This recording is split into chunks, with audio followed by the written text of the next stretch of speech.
మరొక విషయం నేనేం తెలుసుకున్నానంటే, గార్డెన్లో నేను విత్తనాలు చల్లాను. విత్తనాలు చల్లినప్పుడు అవి ఏంటంటే కొంచెం నారు కోసిన విత్తనాలు చల్లాను, కొంచెం ఆకుకూర విత్తనాలు చల్లాను.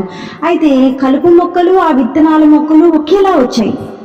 అంటే స్టార్టింగ్లో ఒకేలా ఉన్నాయన్నమాట. నాకు మంచిదేదో చెడ్డదేదో తెలియడం లేదు.